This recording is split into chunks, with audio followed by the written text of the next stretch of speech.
5 orang tersangka korupsi Bank BJB dirilis KPK. Kerugian negara ditaksir mencapai 222 miliar rupiah. Usai menggeledah rumah Ridwan Kamil, KPK segera memanggil mantan gubernur Jawa Barat itu dalam waktu dekat.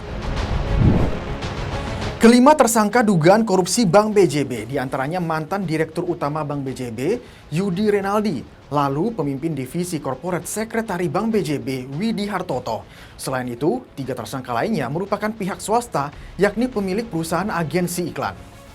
Dalam konstruksi perkara, KPK menjelaskan Bank BJB merealisasikan belanja promosi umum dan produk bank yang dikelola Corporate Sekretari sebesar 409 miliar rupiah untuk biaya penayangan iklan di TV, media cetak, dan online lewat kerjasama dengan 6 agensi iklan. Nilai kerjasama dengan ke-6 agensi berbeda-beda, berkisar 33 miliar hingga 100 miliar rupiah lebih.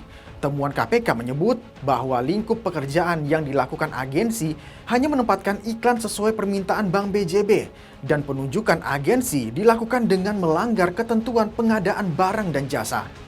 Hasilnya, KPK menemukan selisih uang dari yang diterima oleh agensi dari Bank BJB dengan yang dibayarkan agensi ke media sejumlah 222 miliar rupiah. Kasusnya masih terus berjalan. Dalam waktu dekat, KPK akan memanggil Ridwan Kamil untuk dimintai keterangan usai rumahnya digeledah KPK.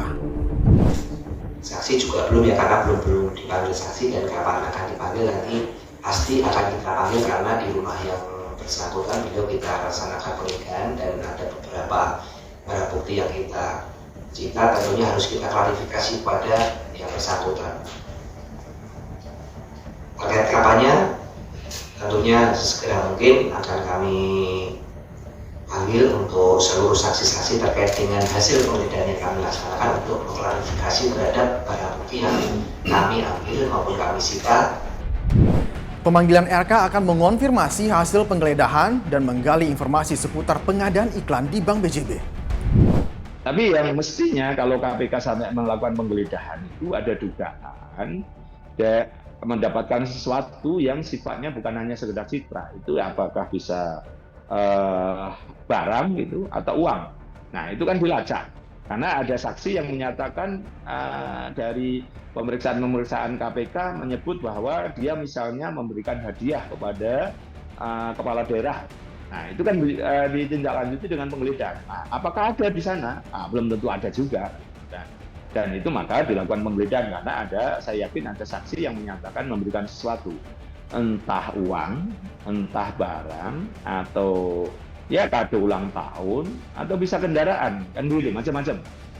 Atau ya souvenir misalnya gitu kan. Nah, maka KPK untuk memastikan itu melakukan penggeledahan. Nah, KPK sampai detik ini kan belum merilis apa yang didapat dari penggeledahan tersebut.